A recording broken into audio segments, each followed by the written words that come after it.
Welcome back to Straight Facts on Friday. Big breaking news. Look, Fabrizio's put it out. Ornstein has put it out. But it is the brilliant Fabrice Hawkins that broke this news. Chelsea Football Club complete the £50 million deal to sign Pedro Neto. Personal terms agreed. This will complete. It's the third real marquee first-team signing, along with fourth of you adding Samu Amarodian. And there is talks of still going after Osimhen as well. Chelsea really adding some quality to their first-team squad here. We're going to be jumping into this in more detail, plus taking a look at Man United, the Ugarte update that has just come out, which is interesting indeed, plus the Atletico Madrid, former Atletico Madrid centre-back, now linked to the club. We're taking a look at West Ham as well, who hijack Juve and sign Todibo. Plus, we're talking Solanke, we're talking Goretzka, and much more, and a preview on tomorrow's Community Shield. I'm joined on Friday, as ever, by the brilliant Staffy, the gorgeous Lawless. How are you both? Gorgeous. Are you Donna Cullen? It's the Donna Collins prediction. But yeah, man, I'm gonna be jealous now. Listen, man, I'm good. Winning the transfer window, mate. You know what I mean? So I'm looking forward to talking about that. You know, how we're leaving everyone in the dust. You're doing bits. You're doing bits. But first of all, the big breaking news I don't think anybody can ignore or get away from is Pedro Neto to Chelsea. Done deal, over the line. Staffy, talk to me, bro, because you're being called out in the comments section by Don and everybody else already. Talk to me, bro. How you feeling about this deal? Bro, when Don calls you out, you know maybe you're doing something good in life. So don't even worry about it. Don't be upset if Don calls you out. But no, I mean, he's saying I'm looking. I don't know what he said, but it's just too early for me here, Don. That's how it is. I just woke up an hour ago. Yeah, but anyways, you're looking jittery. He said you're looking jittery, bruv. Yeah, I'm just tired, Don. I just woke up, bro. I'm having a Celsius just to give myself some energy. So that's what's going on right now. Anyways, Pedro Neto. I'm not gonna lie. This is what I do this is my Friday routine. I wake up like about an hour and a half before the show, you know, because I got work. I start scrolling. Oh, let me see what I missed in the past few hours. Oh, okay. Fabrizio, Ornstein. And I see Pedro Neto to Chelsea. Where did that come from? Because I didn't see any links about it all summer. I thought he'd potentially go to Arsenal. There was some links to Spurs. Then I just saw Chelsea, and I'm like, did anyone talk about this? Did you hear any Chelsea fans saying we want Pedro Neto this summer? If you did, fair enough. Can I just interject you real quickly there? Yeah, so Simon Phillips reported on this probably in early July. And interestingly, when I did a video this morning, I spoke about Chelsea doing more after Samuel Amarodian. I mentioned Neto, and the amount of Chelsea fans said there's no links to him. And I've replied to a few saying, no, there is. You guys have had some interest in him earlier on in the summer. 2 hours later, they signed him. It's a little eerie for me today. I'm not even going to lie, but sorry, back to you, Staffy. No. I mean, listen, fair enough for you if you reported that as well. I'm just saying I didn't hear anything about it, and I only reported it because I've heard Simon Phillips report it, is what I'm saying. Only because Simon Phillips has touched on it before. That's all. Sorry, mate. Sorry to interject again. No, you're good. But yeah, listen, at the end of the day, let's just be. I mean, we got to talk about it as it is right now. Who cares if I expected it or not? Pedro Neto. Most clubs would have told you, yeah, I would take Pedro Neto in my team. If you would have told me, Staffy, would you take Pedro Neto at United? I would have told you yes. He would have been. He'd definitely be one of my best wingers at the club. So it is a good signing in isolation. I know people talk about his injury record. Yes, it is a worry. I've seen a few tweets today making fun about how many goals he had in the last few years. Let's be a little bit more objective. He has been injured a lot. He's a constant goal threat, even when he doesn't get the goals. He's that one player that even when he doesn't score the goal, the danger comes from him and it could lead to a goal. So I would be very interested to see what his stats are when it comes to actions leading to goal. And when I say actions leading to goal, for people who want to know, it's like when you do something that leads to a goal, that's not necessarily a goal and an assist. So you can have a shot deflected, then someone taps it in. You can have the pass to assist, stuff like that. And these are very important elements to look at outside of GA. So he's a very good player. His press is very good. You can easily look at Wolves the last 2 seasons, say he's their best player. Once again, I'm back here talking about Chelsea, and I'm saying I don't know. I'm so tired of talking about Chelsea. Because every time I make an opinion on what's going on right now, they go ahead and change it all. Today I said it in the top 6 chat. I was saying they told me Nkunku will play left wing, and Don shamelessly tried to pretend that he never said that. There was a time where they said they're gonna play Palmer in the middle, and I said, "What does that do to Nkunku?" They said, "We'll push him down the left." Now they had signed someone to play down the left, because David was saying in the chat also. Now he expects a team with no Lavia in it, and all we heard last season: wait until Lavia is back.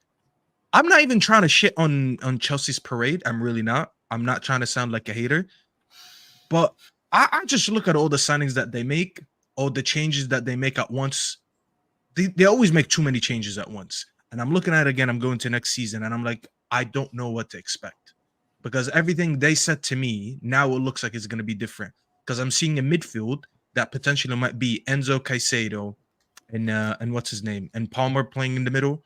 Now I'm seeing they're saying, sorry, not Palmer, Cuckoo down the middle, Palmer on the right, now Neto on the left. I think also this, and this is a very important point that we need to speak about, in my opinion. I feel like this is admission that they failed with some of their signings 2 seasons ago. That's what I'm gonna say. Fair enough. They're fixing some of their failed signings. And I said that. I said if they get rid of Poch, they need to get rid of a lot of players, because some of these players are not good enough. Them signing Pedro Neto, to me, is them raising the white flag, throwing in the towel, saying we give up on Mudryk. Maybe Sterling as well, because he comes in and he starts over those two on the left. Now, I don't know if that means any of them rotate on the right, because obviously they have, what's his name over there, Medawake and whoever else. So it's a lot of ways to look at these signings that they're making. I don't know how Lawless feels about this. Yeah, like, I mean, I just don't know how Chelsea, man, pulling this off, man. Everyone else worrying about PSR and FFP and all of that, and Chelsea, man, they just keep spending and spending. And like you said, on paper, it is a good sign, and when he plays, it's a great player to have in your squad, in your team. The injury record is a massive concern. And this is the thing, you know, Don specifically last season said, you know, we had this player injured, injuries. Now we'll have all the players back. Like, if you sign injury-prone players, I'm not hearing, oh, he was injured as an excuse. Do you know what I mean? Oh, if only we had Neto fit. Well, you knew there was a good chance that he wouldn't be fit because of his track record. So I think that is the downside of it. But yeah, I mean, the upside of it massively strengthens and builds the squad depth so they can go and attack the Premier League and the Conference League. Do you know what I mean? They want to battle on both fronts. They want a team that can try and win that Conference League. It's, you know what I mean? And I know we did it, but we'll see. But I don't know what Chelsea are going to be doing. Apparently, we're going to talk about them getting Osimhen and all of that. Like, I would like to know their spend so far. I would like to know the figures. Well, someone told me, if someone can work it out, someone goes, let's use transfer market as an indicator. Someone on that show on Monday stated it, on Tuesday said it's 189 million euros so far. This deal is going to push it, therefore, to what, 230, 240. They could then be buying Osimhen, which can push their spend up past 300 million euros, potentially. What I want to say about Neto to begin with, though, I think this is the only element of him that's potentially poor is his injury record. That's it. That's the only part. I'm not worried about the GA nonsense. That's going to be used as a stick to beat him over the head with. But the reason his GA was so low is because vast majority of the time, who the hell is he squaring the ball to at Wolves? Generally speaking, who? Last year, Wolves started scoring more goals. Guess what? He had a really good season with goals and assists because the team was better. So I think in this Chelsea team, if he's squaring those balls, by the way, he could be squaring those balls to a Victor Osimhen before the end of this window. He's going to get the GA factor in there. This man can take people on. I think his overall play is good. The only other question mark I would have is he plays for Wolves, so there's always a lot of space to run into. How is he going to cope in against more low block where there's less room and less space? That's still a question mark, but that's the same whenever you buy somebody off of a team like Wolves where they have more time and they have more space. But overall, I think it's an excellent piece of business. Of course, if he can stay fit. He has had major injury problems in the last few years. And for him as an individual and as a person, I hope that he does stay fit. I think he's the right age profile. I believe that he's a marked improvement on all of their current wide players. Better than Madueke, better than, everybody's better than Mahalo Mudryk in a Chelsea shirt. So he improves them there. And it's the third piece of actually improving the core of Chelsea this summer. They're then looking at Victor Osimhen. And if that's their 4 main signings this summer, with maybe Samu Amarodian as a sort of, they're saying now he's going to be second or third choice striker behind, hopefully, Victor Osimhen and Jackson, then I actually think it's a good summer of growth for Chelsea. Forget all the kids they've signed, because I don't think they're signing most of these kids to play for their first team. I believe 50% of all these kids they've signed are to be flipped and sold in 2 years' time to make profit. So actually, I think signing 4 or 5 players to improve your first team in a summer is sensible and smart. When you start doing 8s and 9s and 10s, as we've seen other clubs do before, and Chelsea, I still don't believe it helps create chemistry.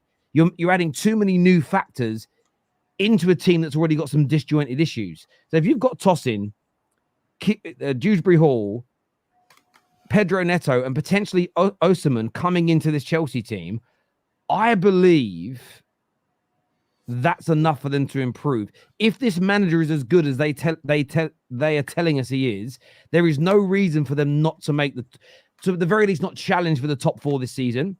They must be winning with these signings the Conference League. They have to win the Conference League. That is not winning that in that particular section of their season is unsuccessful.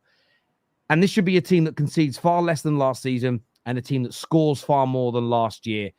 I think this is an excellent signing. If they then go and get Victor Osimhen, I think it's a very good summer for Chelsea. I'm personally ignoring most of these kids they've signed. I believe they're giving them the fanfare so they can hope to sell them on later on down the line. I'm ignoring the 50, 60 people that everyone keep talking about in their first team squad. There'll only be 20 to 23 training day-to-day with the first team. And I know there's a bit of banter that goes into all of that. But outside of that, I think it's a good bit of business, really. I really do. I'm a little bit annoyed. I'm a bit, as I said, if Man United signed him, I'd say the same thing. The injury record worries me. But if this guy clicks at Chelsea, he's going to be dangerous for him. He's a good player. I was checking some stats as we're speaking right now because I don't like to jump the gun. Because people like to talk about goals. Yeah, his goal output, let's just be honest, his goal output is pretty bad. Like I'm looking at it right now, he averages 0.12 goals a game per 90, I should say. So that's pretty low. But when we look at his assists, he averages 0.53, which puts him in the 99% percentile. So that's pretty high. So you can tell that he's more of an assist machine than a goal scorer. He doesn't score a lot, but outside of GA, listen, we all have eyes and we watch him play. He's an amazing carrier of the ball. He runs with the ball well. He can take on a man. He can run in behind, and he causes danger. And as you said, you made a very good point, Terry. When you look at the crop of players that he played with, not that I think Chelsea's amazing team right now, I'd be lying, but they are better than some of the teammates that he's had over the years at Wolves. And if you remember, he played a big chunk of his career with what's his name, Nuno Santo. I think he played with Nuno Santo for a couple of years, and we all looked at him as a very good defensive coach. We never really associated, like when you look at this Wolves team over the years, we didn't really associate them at their pump for like being a very good goal scoring team. They were always a very good defensive team. Like I don't remember some of his partnerships. His best partner was probably Raul Jimenez, and he had a concussion or he had his obviously that head injury that kind of ruined his career a little bit. So he's never really played next to like elite players. It would be interesting to see how he links up with Nkunku, with Palmer. That's what I'm saying. In isolation, the signing is good. I'll never sit here and say this is a bad signing because I would have took him at United. And I think Arsenal fans wanted him, Spurs fans wanted him, and I think there's a point that Liverpool wanted him as well. So he would have been a good signing for most of our clubs, outside obviously his injuries, But we can differentiate that between that and what Chelsea's doing. And I guess you might be right. Most of these players, they're going to flip in the next few years. I'm hearing some people saying loan these players out. Their roster, bro, by the way, I'm not going to lie. I don't think I've ever seen a roster of a team look that big. Like, you guys are a little bit older than me. I don't think you guys, in the few years that you watch Premier League before I started watching Premier League, have you ever seen a squad this big? But I think it's a strategy. I don't think so. But I think it's a strategy because then what you can do on paper is say, well, no, we're not selling you an academy player. He's in the first team squad. That adds money. That adds valuation to that adds valuation to players, and they're playing an interesting game. Look, I've said it before about Chelsea. The only way it goes horribly wrong at Chelsea is if they don't get back into the Champions League and start winning. I think in the next 2 seasons, if they don't, that's where the problems could lie, because the overarching revenue and income for the club is going to reduce. Because the lower you finish in the league, and the less you're in the Champions League, the lower your TV income, the lower your sponsorship income. This is just normal. Every single club will have the same clauses with sponsors. And I know this because I deal with sponsors all the time.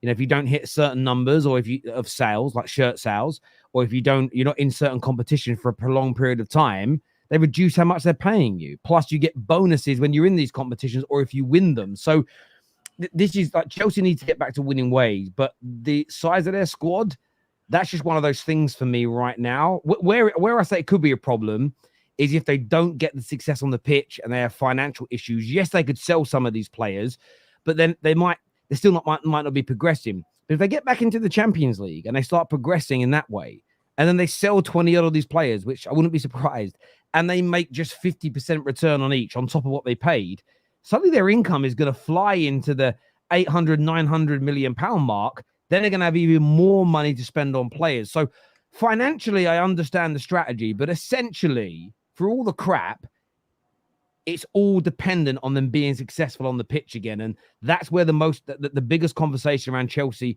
should be happening over the next 2 to 3 years is how good are they going to be on the football pitch? And look, I think with signings like Neto, and look, what do you think, Lawless, if they were to go and add Osimhen next, what should be the expectations of Chelsea next season, adding 2 attacking players of the quality of Neto and potentially Osimhen as well? Well, yeah, I mean, for Chelsea, and I go by what Chelsea fans, if we're going by Chelsea fans' expectation, i.e. the Chelsea fan we spoke to earlier said that if they get a couple more of these positions done, if they get a couple more of these positions squared up, then they can talk about challenging. At the moment, their expectation is top 4, right? But that's got to be the minimum regardless. Like, wait, who said that, Lois? Who spoke about challenging? Don. He said when we tried to press him on challenging, he said, nah, like there's still a couple positions we need to strengthen before we talk about challenging. Oh. Right now, they've signed Neto, they're going to sign Osimhen, so they're looking close. But they have to be, like you said, the fact that they need Champions League, that has to be the expectation. It has to be, because it is so vital. They've taken a big gamble with Maresca, big gamble to, give this sort of novice manager a load of money, ask him to rebuild this squad, on the pitch and implement a new style of football. All of this, it could go massively wrong and blow up in their face. So it's a gamble. But for them, top 5, because obviously 5th should still get, depending on how we do. I don't know when it's renewed, the how many places, if that could be up for grabs again, if it's going to be top 4 until I think it's always dependent on each season's success. So if next year an English team wins the Europa League and two English teams get to the final of the Champions League, it's highly likely top 5 in England will do it. When it is spending 300 million in a window of FFP, there's 2 things on this. One, whoever quoted me, and I didn't check it myself, 189 million has been spent so far. So far on Transfer Market, it says 129 million. But in fairness, that doesn't include Amorodian. So you've got 40 mil to add to that, which puts it to 100. And let me just do the maths on this now, because I want to make sure we get this accurate. So right now it says 129. So let's add 40 million for Amorodian. Let's add this deal was 60 million euros, isn't it? So that's 229. Plus they signed that guy yesterday, that goalkeeper, for 25. They signed somebody else for 25 million euros yesterday. I forget his name. I swear there was 2 here we goes yesterday. So it's once these 3 new deals get added to this, it's going to be 254 million euros spent. Let's say they add Osimhen in that for, say, 80 million euros. Let's be conservative with that. That's going to be 334 million they would spend. Now, yes, someone will say, how can you do that with FFP?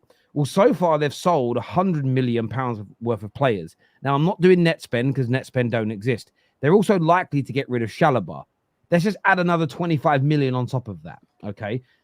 their accounting will show, because they've sold Maatsen, Hall, Amari Hutchinson, and then potentially Chalobah. Oh, by the way, that also doesn't include Conor Gallagher that's gone for how much? 40? So if you add Trevor Chalobah and him in, so they're going to raise about 170 million in sales. But those sales, forget Lukaku's sale, because he's irrelevant right now. He's not an academy player. Or is he? Does he count as a Chelsea academy player? No, he won't be, because he's been sold and bought before. Yeah. That's 170 million pounds of profit, and if that will hit the book straight away. The sales will be spread over the average length of contract. So let's say the average length is 6 years. So 334 million divided by 6 years means they've only spent 55 million pounds this season.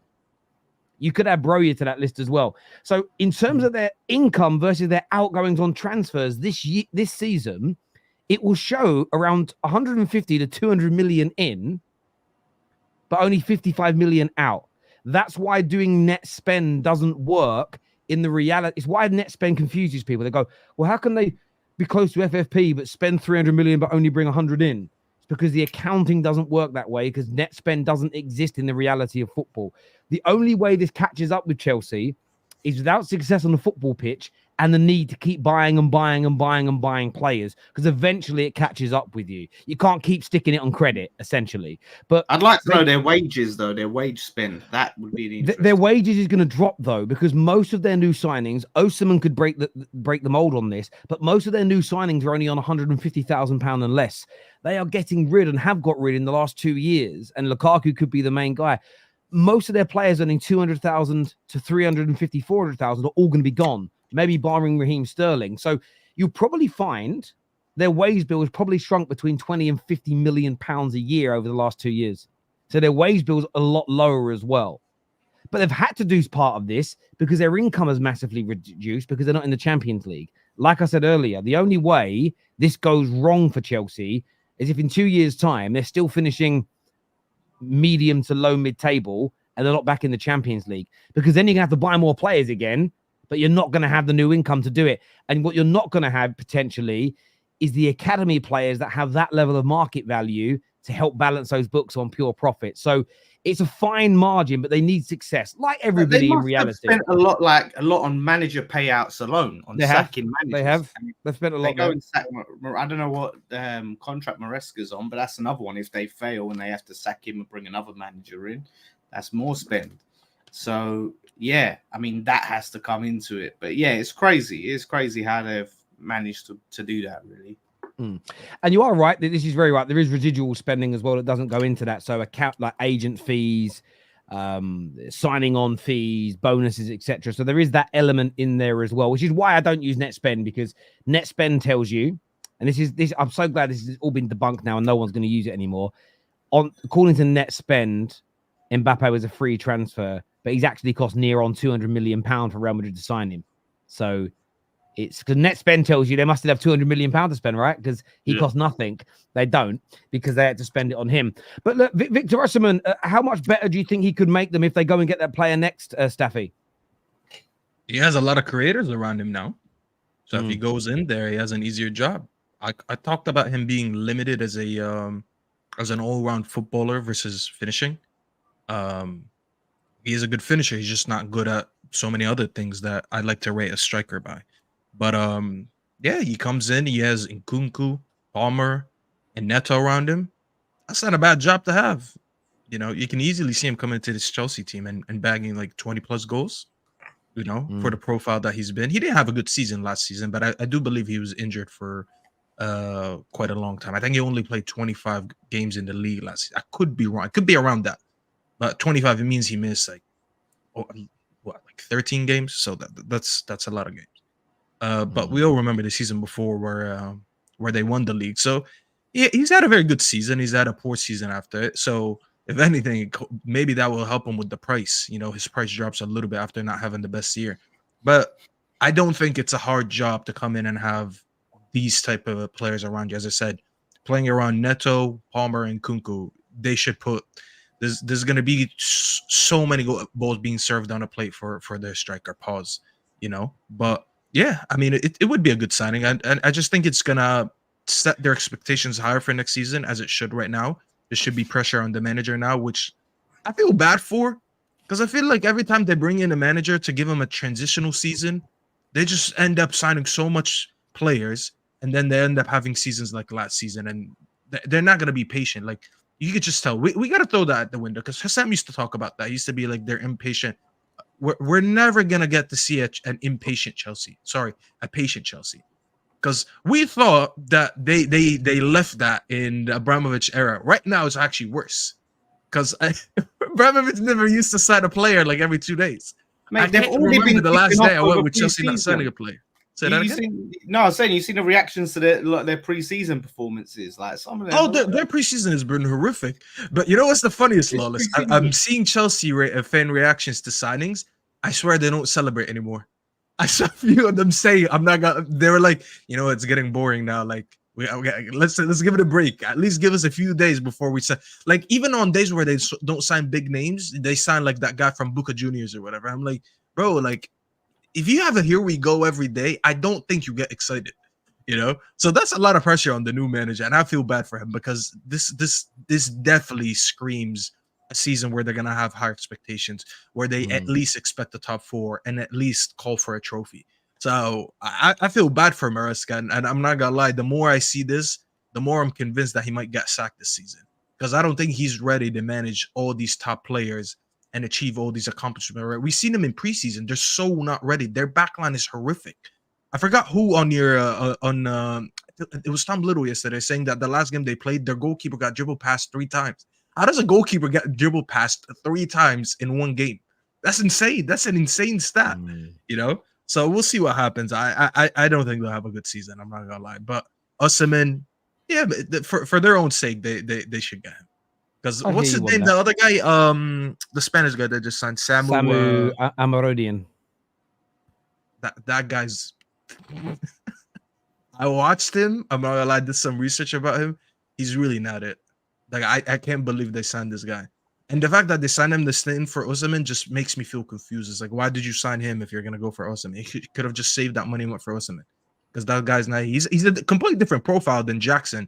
Jackson is more of like the ball playing striker. Oh no, not this guy. No, it's too early for this guy. I could hear you lot It's yesterday. too early for this guy. I could hear you lot yesterday on Top 6 talking about Samu or Marodian, and I said in a group chat, I said, "Yo, you lot, just relax, bro. You know what I'm saying? We've still got a few more weeks until the end of the window. Let's judge it at the end. No one expected nothing from Neto, bro. There's been no rumors at all apart from Simon Phillips, like what Terry said. I even missed that. You know what I'm saying? Brilliant signing, bro. Brilliant signing. The main issue for me is his injury record, isn't it? But away from that, it's a top signing, bro. Don, can you back your chat from the group chat where you said, when we asked you about challenging, you said, yeah, no, listen, if we get a couple more signings of these positions we need, then we could talk about challenging. Now we're talking about you getting Neto, Osimhen. So are you backing it? What else did I say to you about that, Lawless? What else did I say? You're missing a key point. What was the key point? Well, you I said a lot about injuries, bro. I said I need to at least see people staying fit. That's what I said. I kept it consistent. I'm not hearing it, Don. I said if we can keep our main players fit and bringing the right players in the right areas. Stop saying that. That's what I'm saying. If I had my main players fit. Don, can I challenge you on this, though, Don, slightly? So I don't watch a lot of F1, but I understand the concept of it.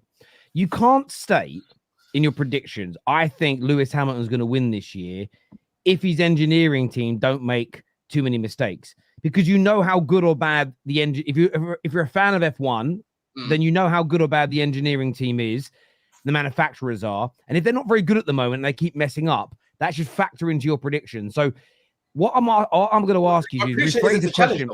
But let me top 4. Okay, so yeah, my point is, do you think your club and your medical team can keep your players fit?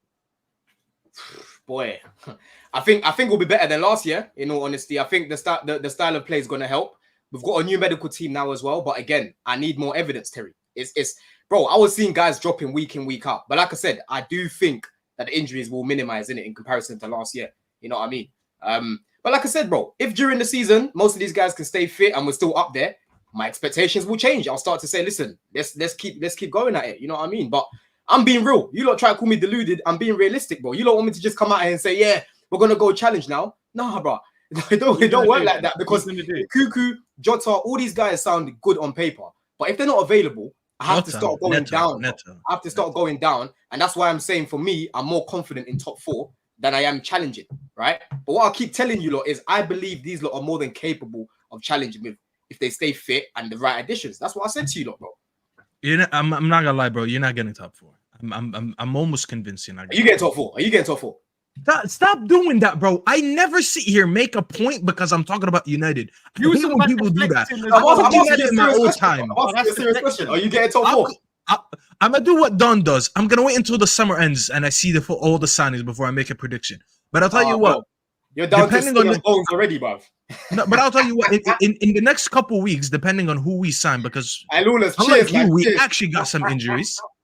We actually got some injuries. So now I need to see who we're gonna back this team within the next 3 weeks or whenever the transfer window ends. I'm looking at you, bro. New manager again, all these signings again, and I'm expected that you guys are gonna get a style of play, a new manager, and new players all to gel in the same season and finish top 4. While you have teams like Spurs, Villa, and United lurking. I'm not gonna lie, the odds are you're not gonna finish top 4. Bro, does that mean that it's United? Probably not. I'm not saying it's United. Why do people keep talking about Spurs and Villa like they finished so far away from us? These are teams that are in the race. What do you mean why I'm talking about that? Spurs, hold on, Staffy. Spurs literally finished 3 points ahead of us. They even lost more games than us. Yeah, they conceded over 60 goals, just like us, you know. And that's irrelevant because you're not the same team from last year. No. It is very relevant because you're judging Spurs from what you've seen from last season. But what I'm telling you is, in reality, they're not that far from us, bro. We beat them twice as well. No, but I'm not going to see the same Chelsea from last season. Hold on, bro. For your own information, the second time we beat them at the Bridge, we had 14 injuries, bro. 14. And we still beat them, right? And we beat them away. I don't care if people can start telling me about, they had 9 men. That's not our problem. Don't get yourself sent off, yeah? We finished behind Villa by 5 points. We beat Villa when we played them in the FA Cup. Enzo Fernandez was amazing that game. And then when we played them away again, we nearly beat them, bro. Palmer in the last minute, he missed, and then we drew that game. Yeah, that was the game when Poch inverted Cucurella for the first time. This is the same team that went and beat Arsenal twice last season. We only lost to them once last season, bro. We played them 3 times. You know, so stop talking about these teams as if they're bare far from us, bro. When you break it down, this is your issue. I did not say that. I said there's teams in the race. You're saying, how can you say you're going to get top 4 when you still got Spurs, you still got Villa? Can I speak now? 5 points ahead of us. Can I speak now? I did not say, how could you say you're going to finish top 4? I'm saying I don't think you're going to finish top 4, and I named the teams that are going to be around it. One of these teams that I named, yes, one of these teams will finish top 4, unless a complete outsider comes in and they takes top 4 from Chelsea, United, Spurs, and Villa. Lawless. I don't think it will be you. I know you probably think it's you with all these signings. But unless there's an outsider. I played Lawless. It was high 5 settings. You know what I'm saying? You know, let's put 5 on it. I'm going to have to do that again. Let me finish. You're so fixated on individual results here. Like that means anything going forward. Individual results. This guy was telling me he's going to finish above us. Staffy, in January, unprovoked. It had nothing to do with West Ham. He just starts telling me unprovoked. If we finish below Chelsea, we're a joke. Yeah, unprovoked, bro. I didn't say nothing about West Ham. I just kept my mouth quiet. I just kept my mouth quiet because they've got players that I like. Players like Paqueta, players like Kudus. Only to come to the Bridge and hold 5, Lawless. You held 5. And the manager is gone. You finished below us. You finished below us as well. So you, my friend, I kept telling you in the group chat as well. Your expectation should be top 6. You're not letting your balls hang enough, bro. You wanted Moyes out. You kept talking about Moyes' shit, all of this, all of that. Bro, your team is very good. So today, I better hear you let your balls hang today, bro, because you like to cook me. You like to ask me questions. No. Even before we signed Neto, I told you already that I believed our squad was good enough to go get top 4. From last season, I said it, bro. But signing Osimhen, signing Neto, it gives me more confidence. Where's the check? If I can have evidence, if I can have clear evidence of our main players staying fit for at least 3 months, then I'll have more confidence about competing. Well, why can't I say that? Why can't I say if I have evidence of our main players staying fit, I can put my chest out? Like, injuries are part of the game. It's inevitable. It's how you adapt to those injuries and deal with it. And if you're telling me that your squad can't handle a couple of injuries without going completely off the rails, then you're in trouble and you need to sit down and pipe down. Yeah. Wallace, they have the biggest squad in the league, and it's if we get injuries, bro, you have 8 goalkeepers. You shouldn't be worried about that. You're another one. You're another one. Be worried about I'm saying you're another one as well. You and Terry, in fact, yeah, the twins. Terry was making compilations, monologues and that, yeah, of give us a win, you know. Who was 11 points behind you, and then we caught your ass, you know. We caught your ass and finished the bro. Since you want to do this shameless thing, that's what. No. Let me land my point. We won the FA Cup, and we bumped you down the conference, and we went to Europa. Since you want to be shameless, so it didn't matter at the end of the day. People love to forget, yeah, that Man United were 11 points ahead of Chelsea, right? They kept scamming wins week after week, and even now they're still forgetting because you took Europa League off of us. We ain't forgotten, bro. You finished 8th. Right? You finished. I forgot, bro. I didn't forget. That has nothing to do with your team. But Don, when it comes to the Man United conversation, it's irrelevant to the conversation about Chelsea because my opinion on Chelsea. Just reminding you. Yeah, but it's completely irrelevant. How good Man United are or are not has almost no impact upon how good or bad Chelsea are, and it certainly doesn't impact you giving a clear and honest opinion without 157 caveats. Good one. You know, it's true. We know how bad Man United were last year. It's why we were fuming. There's no doubt about it. But yeah, but Terry, let's say, all right, cool. You've literally experienced having all those injuries that you had. Like us two, yeah, it was back and forth, right? Yeah. I can't sit here until I see the evidence of these men saying. Yeah. So I understand that. So for me, if I don't believe we're going to have a season where we're better with our injuries, and some of it is you can't help, like. Ches in the group chat earlier today did the weirdest thing I've seen anybody do in a while. And we had Matt in the group chat for a bit where he posted an article from the Sun, first of all, that says Lenny Yora might be out for even longer. Thoughts on this? Now, my thoughts are, of course, gutted if it's true. I don't want him out longer. But he did it in the sense of, are you not angry at your club? No, I am not angry at anyone at my club for somebody breaking a bone in a player's foot on a football pitch. If you guys start your first game of the season, heaven forbid this happens, Don. Someone puts in a bad tackle on Osimhen and breaks his leg or breaks a bone in his foot. No one's going to say, bloody hell, the Chelsea medical team should have picked this up that his bones were breakable. There are certain things that you'll never blame on your club, okay? However, I am not confident that Man United can keep our squad hugely fit again. So my prediction for Man United season is going to be based on not knowing if we've improved our medical department last year. Didn't you take the guy from Arsenal, though, Terry, the medical guy? Not the bad one, but the we've taken one. someone new. So, but still, I need to see what happens.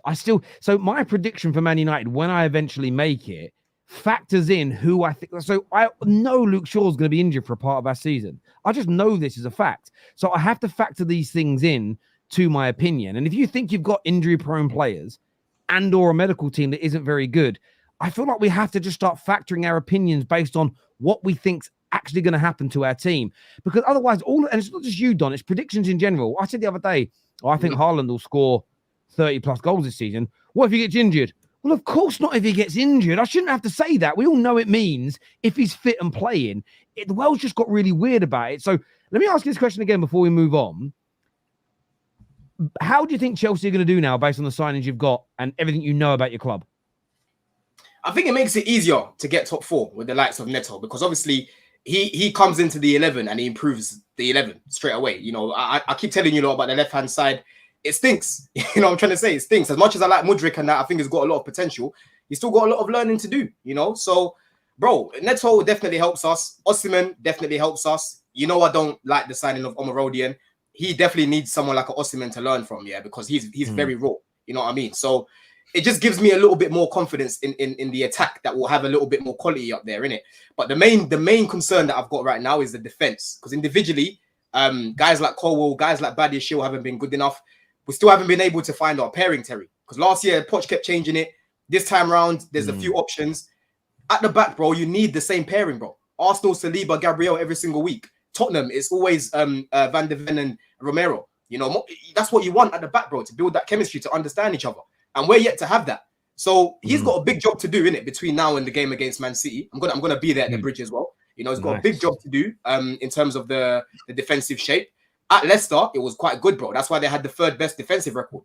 But at the minute, There's still a few bad habits they've still got from Poch. You know, they're pressing. They've got a high line at the minute, but then they're not pressing aggressively man to man. Like if you watch the game against Real Madrid, bro, I'm watching these guys and they're literally sitting off Vinicius. If you sit off Vinicius, he's gonna play it in behind the way he did, bro. You know, you're just sitting off Rodrigo. What do you expect to happen? So I've got to put that down to fitness as well as obviously learning the system. So let's see in it. Let's see. There's a lot of improvements to do because I liked what I liked much. In preseason. So after all that being said, so after all of that, what's your prediction? What right now? Yeah. Bro, I'll predict end of the window, bro. But for now, I'm putting us in the top 4. Okay, cool. Okay, that makes I'll lock it end of the window, but for now, that makes sense. Yeah, no, that makes sense at the end of the window. Sadiq here says, Terry, don't you think they mismanaged Euro? For example, Arteta taking his time with Calafiori. You could take all the time you want with Calafiori. Somebody stamps on his foot, his bone could break in it. Like it's not a muscular injury. Someone broke a bone in the player's foot in a preseason friendly game. It's I blame things on where I think blame needs to go. I am not blaming our medical team, our footballing director, our manager, Yoro. I'm not even blaming the Arsenal player that broke it. It was just an accident. These things happen. There are certain injuries that are nobody's fault. And this, in my humble opinion, is one of them. So, yeah, look, I've got no... People keep asking me, are you annoyed with your club about the Euro situation? No, they didn't do anything. Like, I remember once when Valencia was only at the club a few months and a Rangers player fell on his ankle during a Champions League game and broke his leg. It wasn't Fergie's fault for signing him. It was a freak accident. These things happen every now and then. This here says, Don, you say the same about United. We were close to you. Say what about United? Because you're basically saying, like, when I named Villa and Spurs, you said they were only like 3 and 5 points ahead of us. But they're saying basically you're not applying the same logic to United. Because they were only I never made that point about Man United. The same point that you made about Villa and Spurs. No, but they're saying you didn't mention it. That's what the super chat's saying. Oh, I don't understand what you're saying, but yeah. Dig yourself up. Chelsea were above United by 3 points too.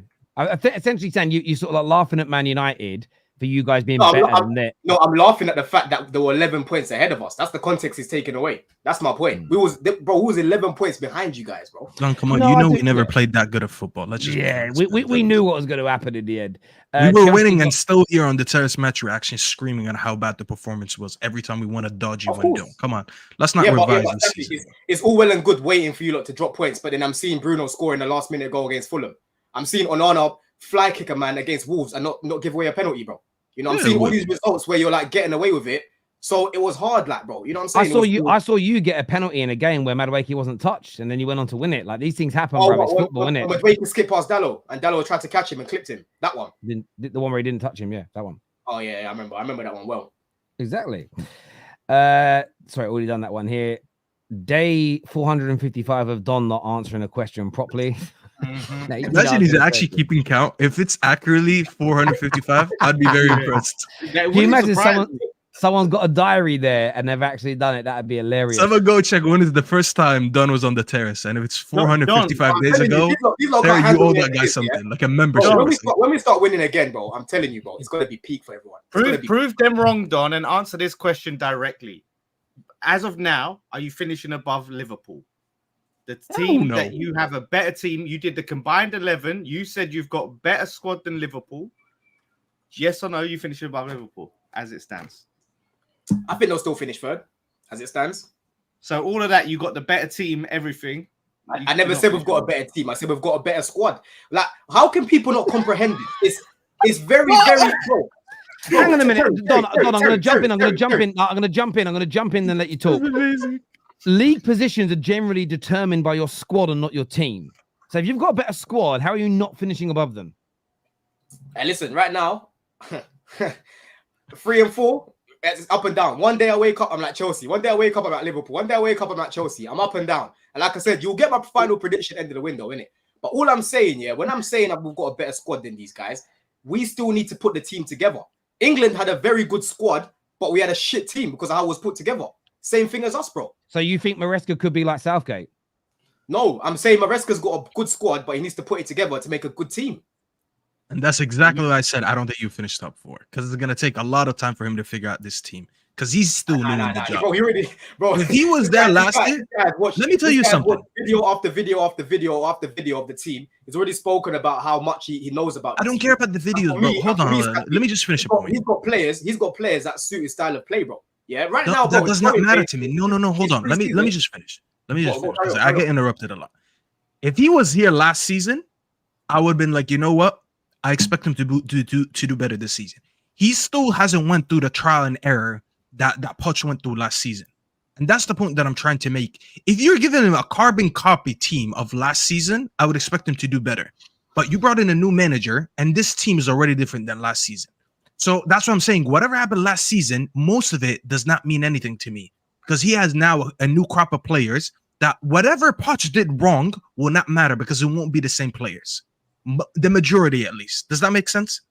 Yeah, but my point is, I believe that Maresca will be able to put the team together quite well, in my opinion. Already, in terms of the problems that we've had, Staffy, he's doing something that Poch was never doing, bro. The whole time, every time was done. That's my question. How quick? How quick? Oh, bro. In terms of quickness, I don't think it's going to take the whole year, bro. I don't think it will take the whole year. I think it will take a few weeks into the season to start to see like. You start to see a massive change. It took Arteta 2 years to figure out his team. You think Maresca is going to come in? It's going to take him a few weeks. Who took 2 years? Who took 2 years?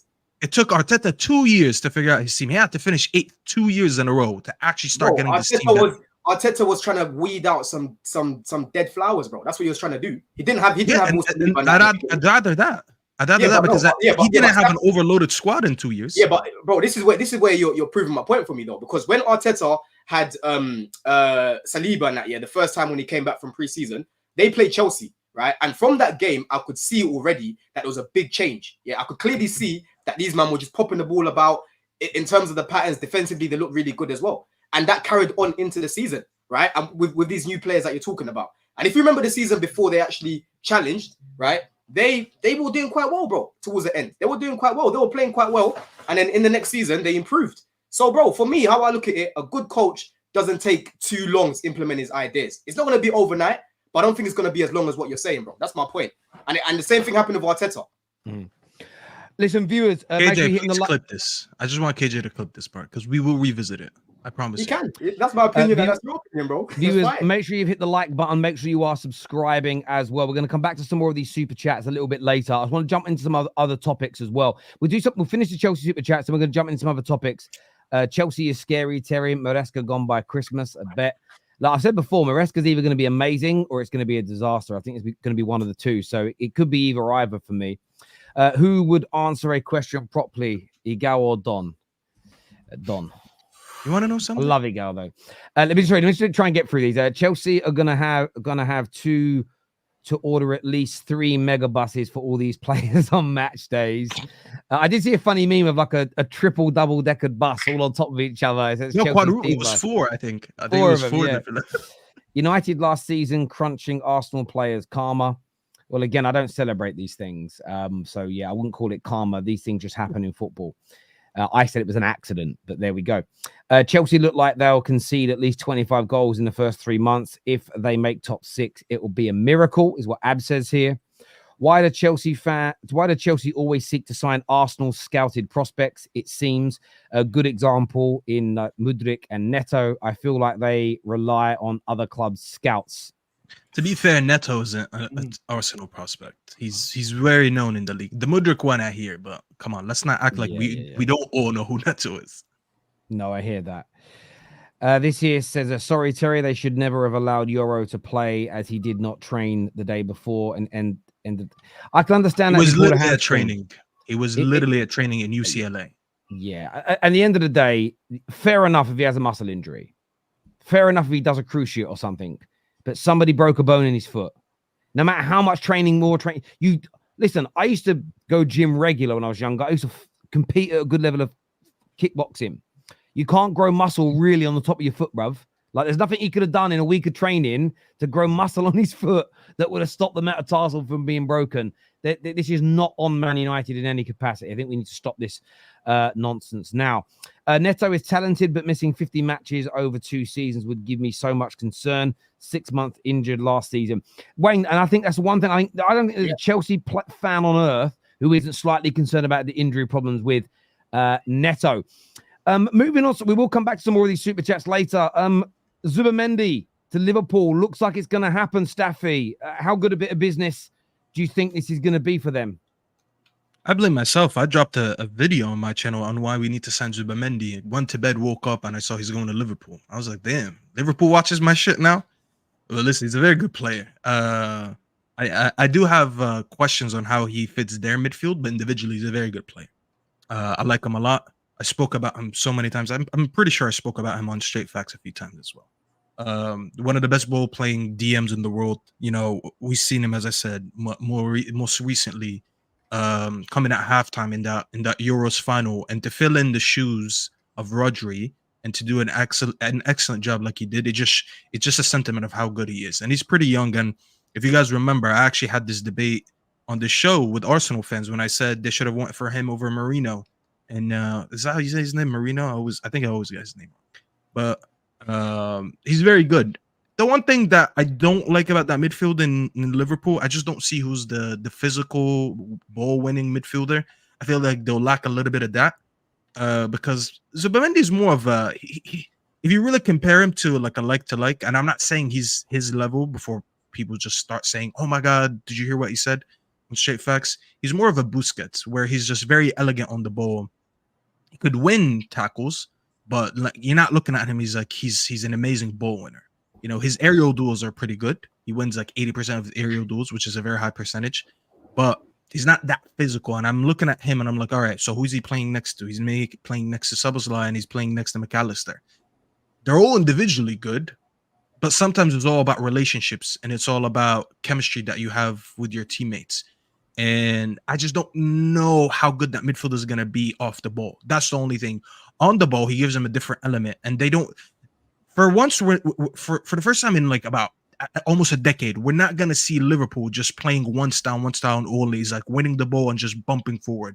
They will actually have time on the ball. They'll pass the ball around. There will be times where they play it direct to their wingers, and Mo Salah more of an example, making runs in behind and stuff like that. But there's times where they're going to be playing a team that's like, I don't know, parking the bus. They're not really leaving a lot of spaces.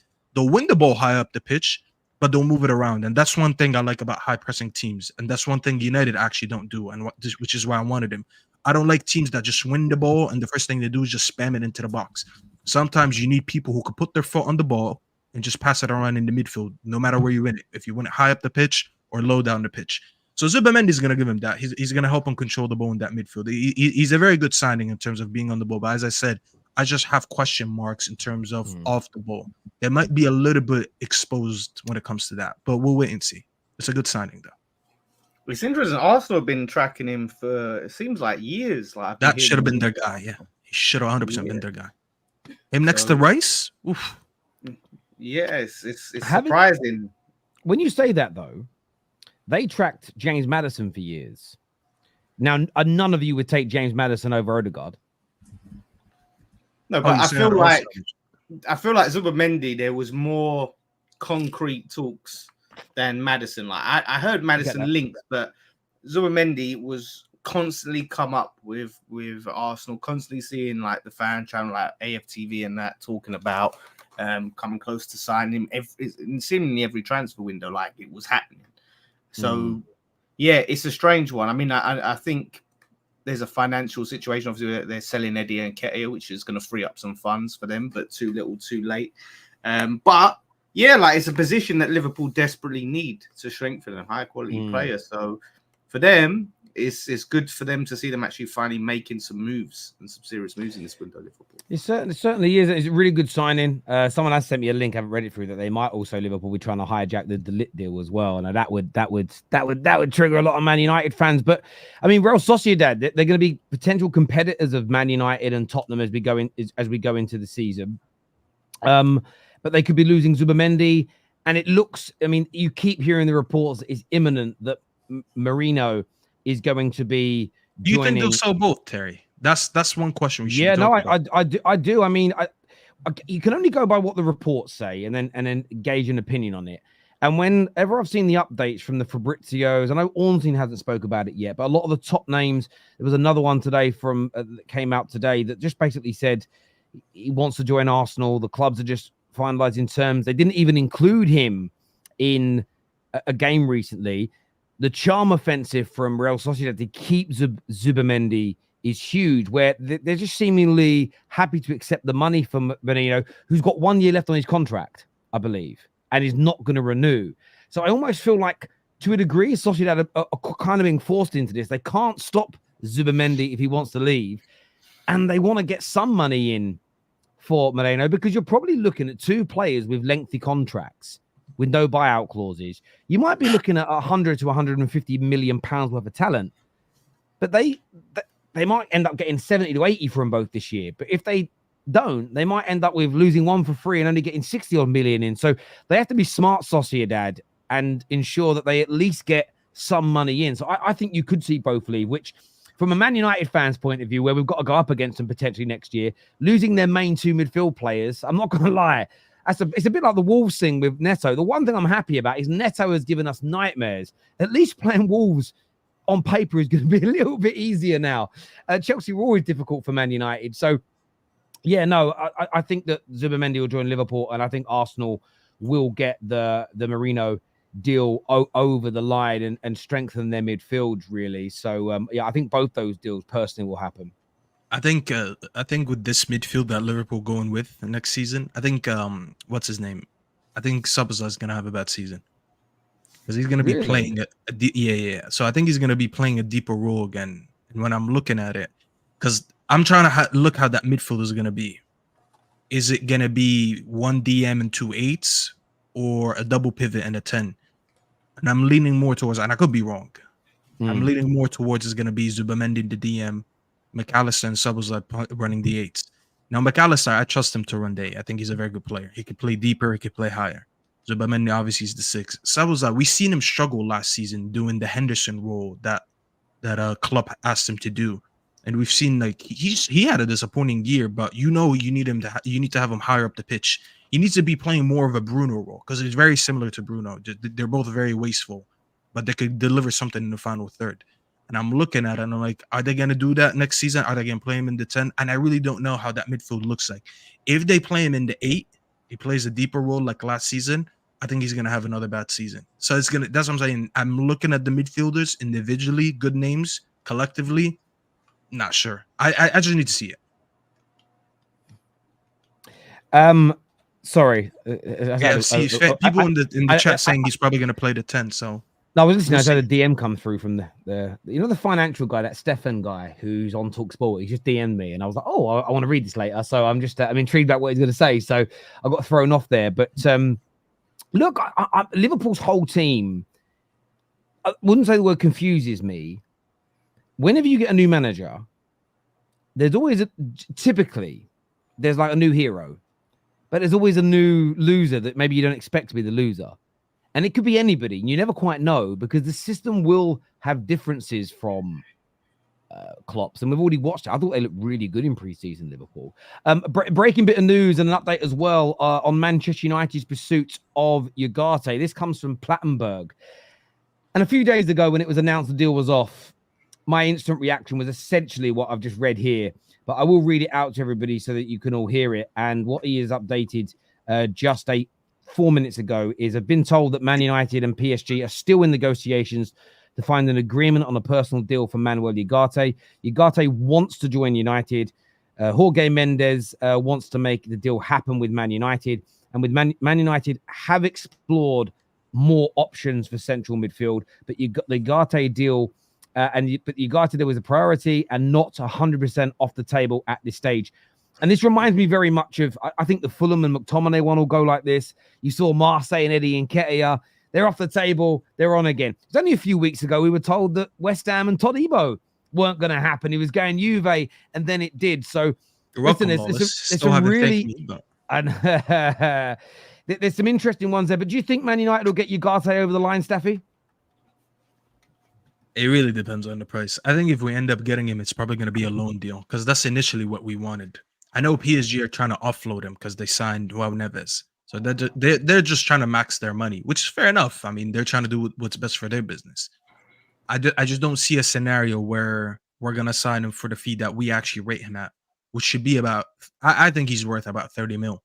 I really don't see why club can come out and a manager could say that I don't rate this player's passing. I don't want him. Get me someone else. So we all know that he's for sale, and yet they're demanding high buck for him. Like when we want players sold, we saw every player that we need that wants to be sold, their fee goes by half. We seen it with Greenwood, obviously with his issues is a little bit more political, but we get that part. Sancho, his price went to like 30 mil last season. I've seen it with all our players. But when it comes to PSG, for some reason, they want 60 mil. Isn't that the same they paid for him a year later? So a year later, the manager doesn't want him, and it's very open that he's not wanted, and we still got to pay big bucks? No, I'm sorry. I think the price has already been, I think their asking price is already reduced. So they did want 60 million to begin with. I read earlier today, and I want to go and make sure I'm getting this information. That's the person right. I'm referring to. I'm not willing to spend 60. Just yeah. So what they're now saying is that they've dropped it down from 60 million, and they're prepared to accept 51 million. But Man United don't want to go above 43 million. So look, it's really going to depend. I mean, it could be 60 million euros. That's about right. So I think there's going to end up being a happy medium here. But it's all about all I don't want us to do is pay above what we think a player is worth. I don't really care about. I do care about rivals' opinions. That's why this show exists. But it's about what we think a player is worth and not overspending. And I think that because we've seen so many examples in the past of players that we've bought where when they've left or when a manager gets sacked, we're like, yeah, I wanted that defender, but I didn't think he was worth 80 million. I thought we should have walked away after 50, but yet we've paid that 30 million extra. That's what I don't want us to do. As long as we're not paying, again, sometimes you've got to pay slightly above. There's no doubt. And I look at the situation with you saw Bayern Munich. So we almost got the price we wanted for De Ligt. Then Euro gets injured and Bayern Munich go, no, we're not budging. So we say we're not budging. Then they do the deal for Jonathan Tah. And it's like, well, now you've got to sell. Now then there was reports they're going to pull away from the Jonathan Tah sale. 24 hours later, there's a report from Germany that says actually it's not 100% off yet either. All of that is negotiations because Bayern want as much money as possible, but now they're a little bit like Man United where there's a bit of a rock and a hard place here. And I think that's what happens in these conversations. It's all right. The one thing we've been awful at as a club for 11 years, typically speaking, has been these negotiations. So I still think we'll sign Ugarte. I really, really do. I think we'll get him. I think we'll get De Ligt. I think we'll sign 2 or 3 more players this summer. It's just not happened quite as quickly as I wanted, but I'm just glad we haven't bent over backwards and panicked and just paid exactly. And that's what I'm saying. I don't want to pay that fee for him because it's too much. You still think you're going to sign Ugarte? We're talking about the new reports, yeah. So it's basically like that PSG and United are still in negotiations. I don't want us to pay that much because I don't. Who's that come from? Plattenberg. Oh yeah, and Duncan Castle said it earlier on today as well. So and Duncan Castle, he won't fix our midfield anyway. So I don't want to pay that much for him. We need at least 2 midfielders, and I don't see any of the midfielders that we're linked with that is going to come in and fix the midfield. So we need at least 2. Big up Sanderberg, you know. Big up Sanderberg. No, I want Sanderberg. I like him. Staffy, let me ask you a question, Staffy. Yeah. Do you think West Ham have a better midfield and attack than you, even defense? So better team. I can name you about 10 teams. Hang on, Don. Better team or better squad? Better 11, better squad. Yeah, they do have a better. I'd rather have Kudus, Paqueta, and what's his name, Edson. Put it this way: West Ham are only taking Dalot. They're only taking Merino, and that's it, bro. Maybe Rashford in this team will be good. Wallahi, you're off there, bro. So Don, do you think West Ham are finishing above Man United this season? As it is, yes. And winning more than us this season? Winning more than you? About winning, I don't know about that. You know, all I've ever seen is winning a Conference League. But in terms of finishing above you, I think they can do it. You finish how many points behind them? Was it 8? 8 lawless last season. Yeah, I can't remember exactly the points tally, but it's 8 behind. Wait, you're telling me? Hold on, you're telling me Martinez doesn't get in West Ham? Who's their left centre? Oh yeah, Martinez as well. I'll probably say him over Martinez. And even when Euro's playing, he'd get in. Yeah, Martinez. Yeah, over the guy that he wanted first, Todibo. Of course. There's no. Why is this? You rate Euro more than Todibo? That shouldn't be a discussion, bro. Todibo's good. I'm asking you a question, bro, because I've only watched Euro, innit? No, of course. He's 6 years younger and he's rated higher by scouts. So why is this even a discussion? Change of tone now, innit? But you want me to say me? If I say me, they're gonna be like, "Are you a professional?" I say the scouts. You tell me, "Oh, so the scouts." It's actually funny, bro. I'm not gonna lie that you said that.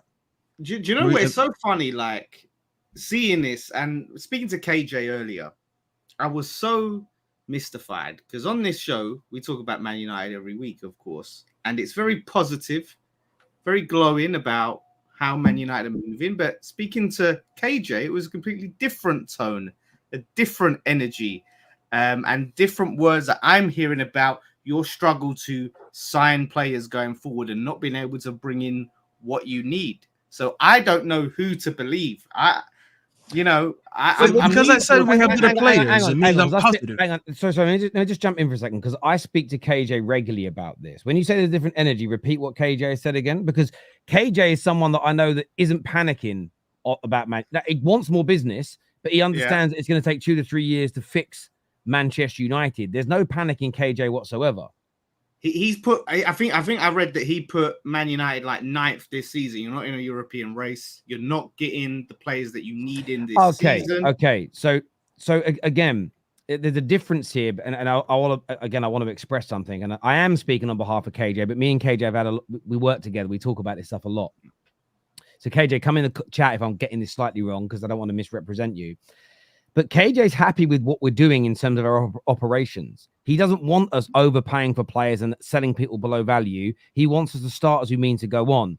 But he's also realistic about the situation that we're in, that sometimes in life you've got to cut a part of yourself off before you grow. We may not have a great first season under Ineos in terms of the actual outcome, but it's about building a base. And this is the argument I've had with a lot of Man United fans this last couple of days. Everybody will go, it's going to take 3 or 4 years to fix us. But now that we're getting into the nuts and bolts of why it's going to take 3 to 4 years, everyone's starting to panic. Well, of course, we weren't going to get rid of all the deadwood straight away. Of course, we weren't going to start the season with a starting 11 where we all go, oh my God, look at Man United now. Because if that was the case, that we were going to start this season with an oh my God 11, why the fuck would it take 4 years to fix? It wouldn't.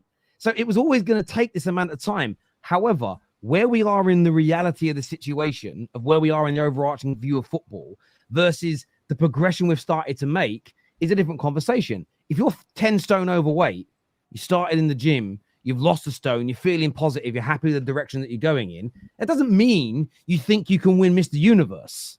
And I think that's the difference here. You can be happy with the progression and how you've begun, but still understand that there is a long way in the journey to go. So I think you've got to sort of compartmentalize some of these conversations. And like, I'm not overly happy with the Sander Berg link as an example, but that doesn't mean I'm not overall happy with the first steps and stages of what Ineos have done. The problem that you have is that you say one thing that sounds a bit negative. Everybody thinks, so you're unhappy with your owners. You don't like what you're doing. You don't like the direction. Are you negative about everything? No, I just don't think that player is particularly good, but I like the other 4 we've signed. I'm speaking on behalf of KJ, but I just thought I'd relay that out there. I'm not saying he's criticizing KJ's more relaxed than I am, to be honest. He's very laid back about it. I think it's more so, not so in terms of your owners, but the actual, how big the mess that you're in is, and how understated that is. Because you talked about dead wood, and it seems like a lot of this dead wood you're not going to be able to get. Like if Aaron Wan-Bissaka is asking for 7 million just to leave the club, you're probably going to be stuck with him, because if you're I understand that, and this is about setting the right precedent. And I can only speak with all of us can only speak about this with limited information. I would much rather us go, no, then fine, sit here. Maybe you don't play so much. You don't play so much, but we're not going to cower down to some of this behavior. Now, some of it's contractual as an example, but if we start this first summer by underselling our players, we set the precedent for what we'll do again and again and again. I think we have to start reasserting ourselves in the transfer window. When I look at the sale fees that Chelsea, that Liverpool, that it still irks me that Liverpool got £25 million for Jordan Ibe. But that's because it took years of work to build to a point where you could make teams do that. City sell all their players for great money, but it's years of work. The problem is that Man United fans suffer is they think that happens overnight by hiring somebody that's good. It takes years to build up a reputation and respect to be able to do that. And Man United, whether United fans like hearing this or not, whether they like hearing it or not, we have been a laughing stock in the transfer window. Not so much for the players we've bought per se, even though most have failed, but for how we've operated. And these stories have come out. Prominent journalists, prominent directors of football at clubs across Europe have laughed at the way we've behaved. Who's turned up, things they've said. All of this was going to take years to fix.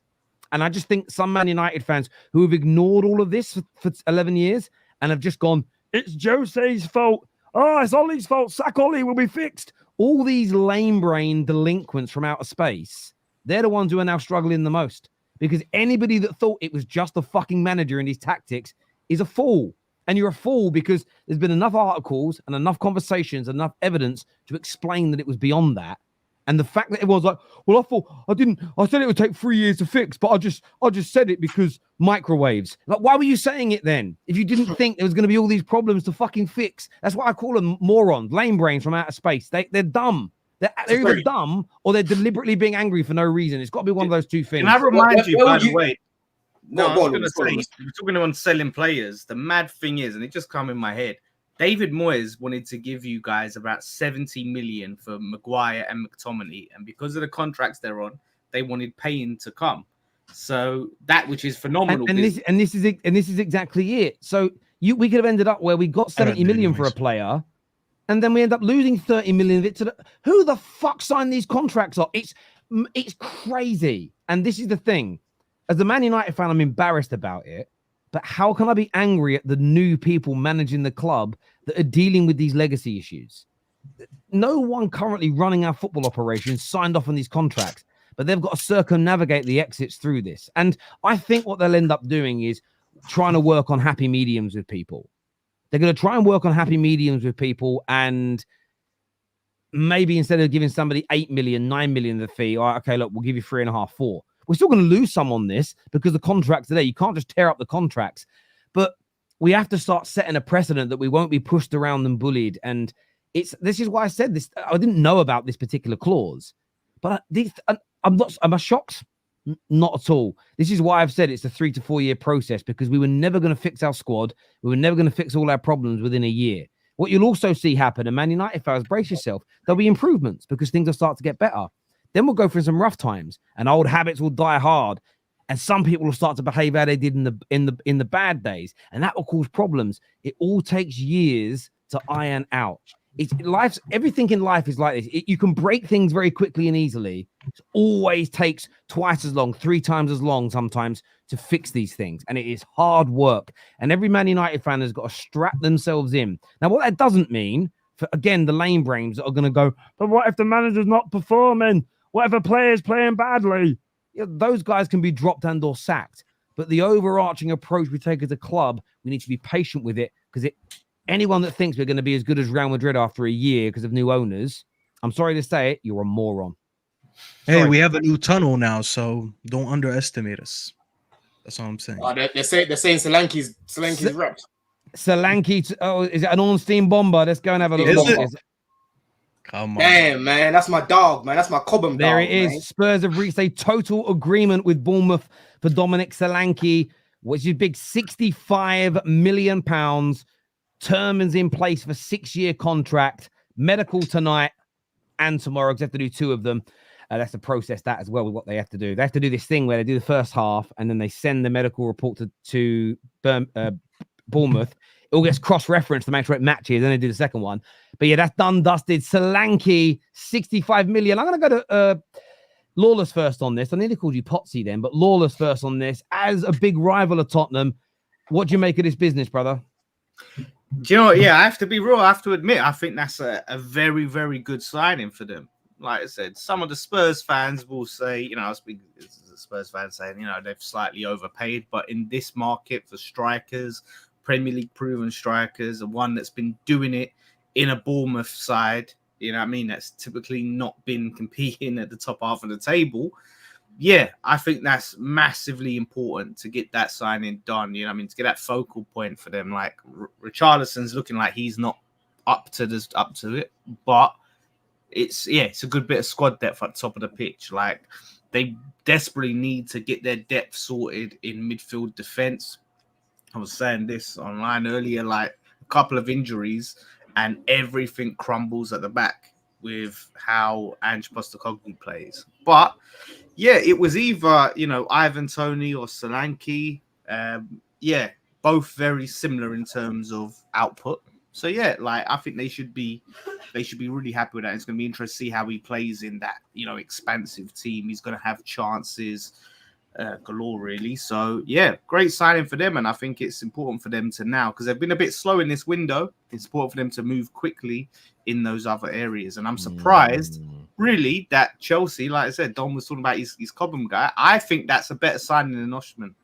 I think I rate that higher, and I think Chelsea should have looked at that. He has a better skill set than Osimhen, but people don't want to say that. Sure, he's better on the ball than Osimhen, for sure. Yeah, he has a better skill set, but this makes me feel funny, man. This makes me feel funny. I've been watching Solanke since he was 14, 15, and it was clear. It was clear from the academy days this guy was gonna be a top finisher in the league. You know what I'm saying? But yeah, man, listen. There's a few Spurs fans like Kate who are quite skeptical in the signing. I would have happily taken him at Chelsea. Like 19 Premier League goals last season. He knows his way around the box. His link-up play is quite good. If you guys remember when they played Man United last season, he just bullied these guys. Absolutely embarrassed these guys. Of all the games that he played well, why do you remember that one? Doing that, yeah, but it was a very good performance for him to go to Old Trafford and go and do that. Do you know why of all the games you remember that one? Can I ask you that? Yeah, I wasn't watching Bournemouth week in, week out, apart from the game. So of course you had to remind me of that one. Oh yeah, I did. Of course, that was a nice win for them. But yeah, it's a good signing because I would have taken him myself. Yeah, definitely one of the best options in the market right now. Yeah, he's cracking 20 goals that's next season easily in the league. I said that last week, I think. Maybe 65 is a little bit of too much money, but when you really think of it, Terry, you made a very good point. You were like, if you think he's going to score over 20 goals in the league, then surely 65 is a reasonable, or 60, whatever it is reasonable. That's a very good point. And to be fair, when you take someone's best player, which is the case with Bournemouth, he is their best player, you do expect to pay a lot of money. So I think it's a good signing for them. I know a lot of Spurs fans are skeptical. I don't know why. I really don't know why. You've been complaining about not replacing Kane, and this is the closest you get to replacing him with a decent striker, because you don't want to go into the season with Richarlison again. So I think it's a good signing. I don't think they should be complaining that much. It's a good signing. I think he'll easily score something between 20 and 25. When he gets all these chances created for him, just go watch his goal catalog from last season. He scores in so many different ways. It's not like he's one-dimensional. Yep. Like we sit here sometimes and we say, as much as Haaland scores a lot of goals, they're all the same way. If he doesn't still have someone put it on a plate for him, blah, blah, blah. Not saying that he's better than Haaland, because he'll never score at Haaland's rate. But he could score goals out of nothing. You could put on a plate for him, or he could just score out of nothing. And that's what you want your striker. You want deadlock games that a striker can score a goal out of nowhere and win you the game. And I think he'll do that. He scored 18 non-penalty goals last season, right? I don't know how many, but he scored a lot. Bro, 19 Premier League goals is not a joke, bro. And Bournemouth, he's a poacher, and he can carry the ball. He can pass it around. He can do so many things. Bro, Bournemouth were crap at the beginning of the season. They were rubbish as well.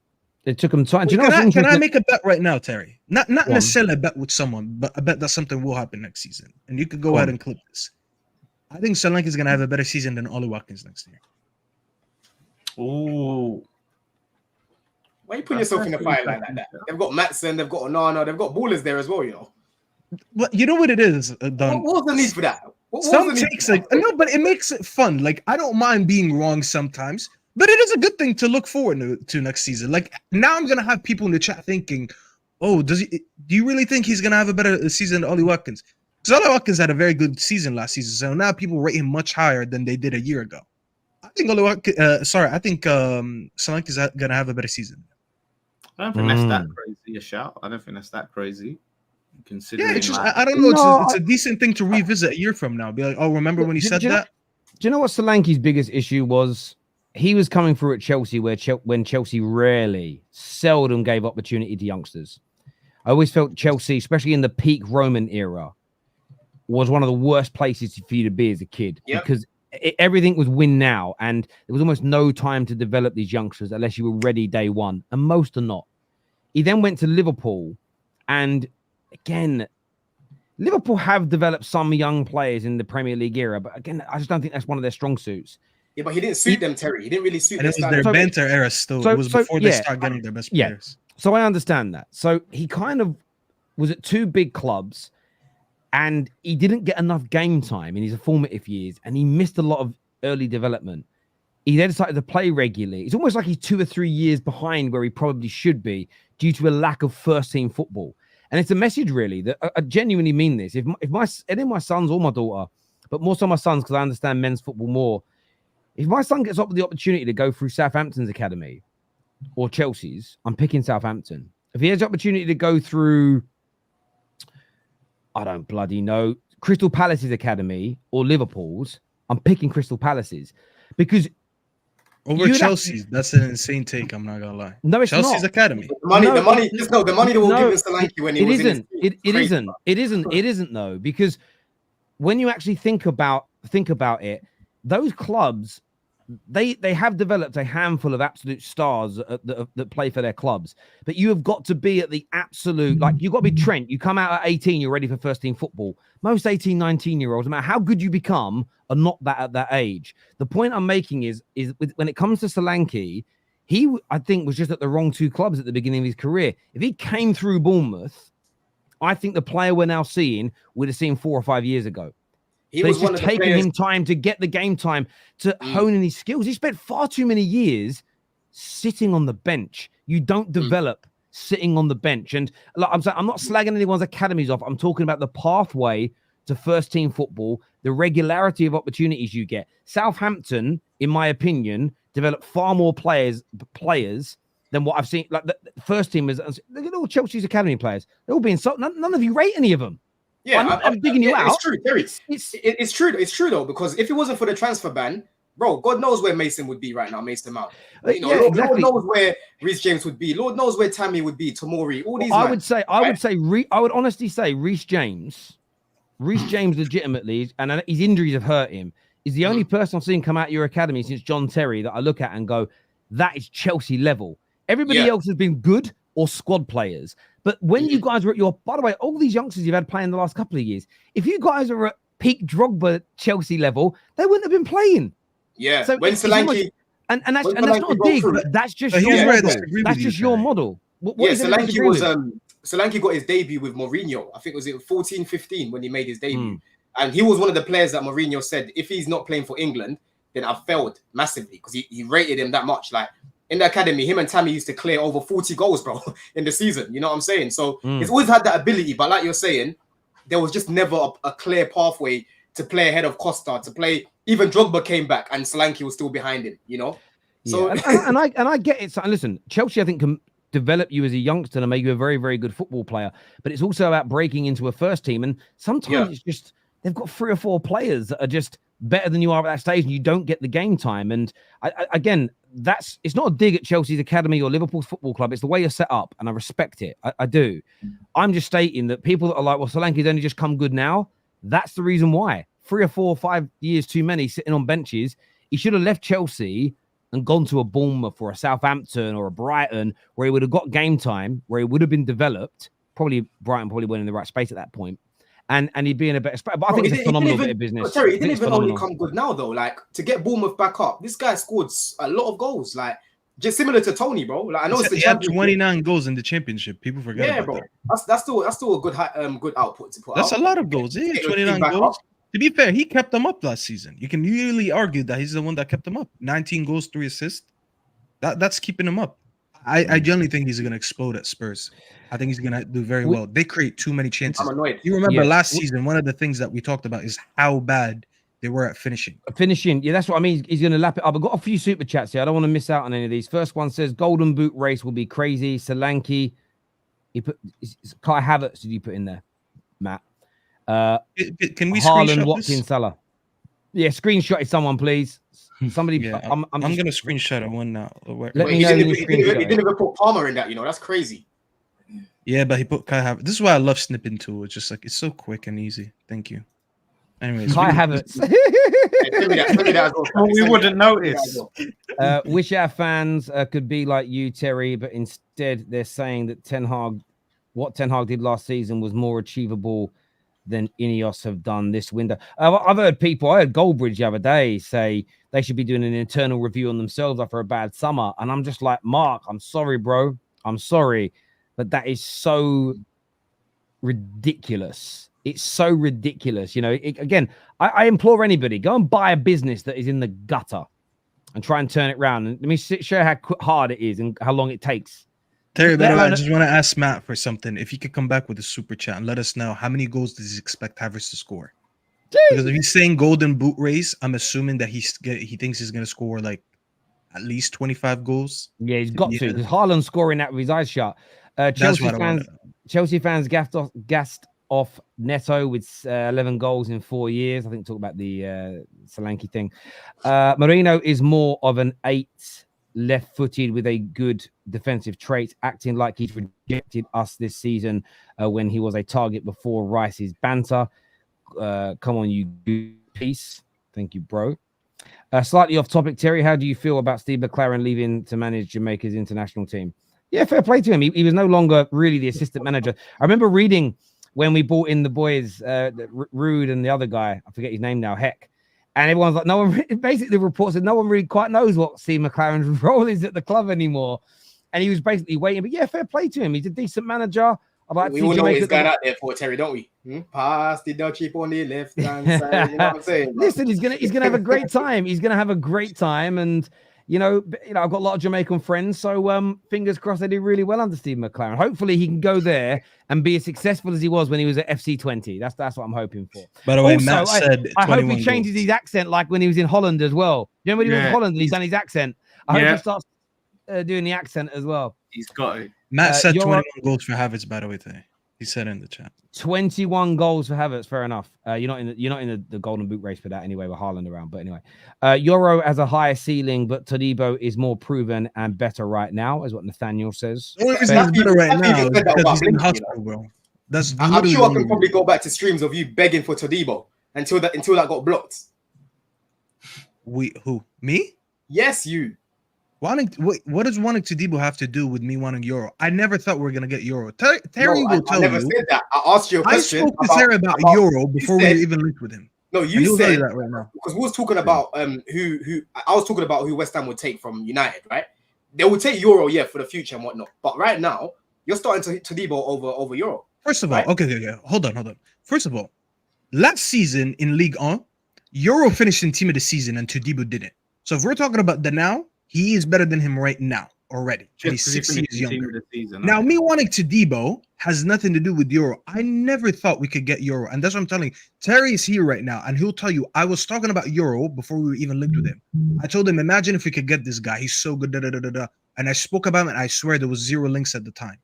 Me wanting Todibo is because Todibo was a doable deal at the time. I never begged for Todibo because I didn't think he was amazing, but I thought he was a good player. I'll never sit here and say he's a shit. Like, I really won't. He's a good player. I would take him in my squad right now. But to me, I always wanted 2 defenders. I had a category for Euro and Braithwaite because they're like the next upcoming big thing when it comes to center backs. And there's another category where it was Todibo, De Ligt, and I forgot who else we were linked with. I would have took Todibo over De Ligt, if that makes sense. Like if you told me right now who's better, Todibo or De Ligt, but when you look at Man United's reports, it was very clearly stated by about 3 different journalists that Euro was the priority and De Ligt was second choice. But De Ligt is who we went for after we were told we couldn't get Todibo. I think Todibo is brilliant, by the way. I think he's an excellent signing for West Ham. I think West Ham have done brilliant business this summer, and there should be big expectations on them. They should be aiming for a Champions League fight with the squad they've got now. With the manager you've got, 6 minimum, bro. Top 6, we may have to edit the name to the Big 7 next season. It's going to be the top 7 show. Top 6 is where they should maybe finish, but they should be aiming for the top 4. You can't sign a Champions League quality striker, have Kudos, have Paqueta, sign Todibo, maybe AWB coming in as well, very good defensively. And then you've got your new manager that plays progressively. This from Math earlier, talking when I talked about Chelsea, says, why are you ignoring all the players they've signed? They can't loan everyone out, so at least 40 players will be at the club next year.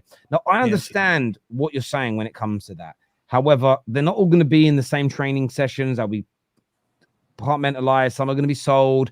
They'll move some of the players out. They'll find a way of making it work. I'm just stating that they're not going to have like a 45 to 50 man squad in training sessions the way people are exaggerating it. It's not going to happen, my friend. I'm not ignoring it overall. I'm just saying in the context people are using it, I don't think it will happen. Look, boys, I want to thank you all for coming on and having your say today. We're at the end of the show. Lawless, Staffy, always a pleasure speaking. Don as well. Please do us a big favor and smash the like button before you leave. Please make sure you are subscribing to the Terrace as well. I just want to make sure I've done something. Cool. I'll make sure I didn't have a redirect to do. I want to thank you all for tuning in. Until next time, take care. Goodbye. God bless. And we're going to see you all again very, very soon.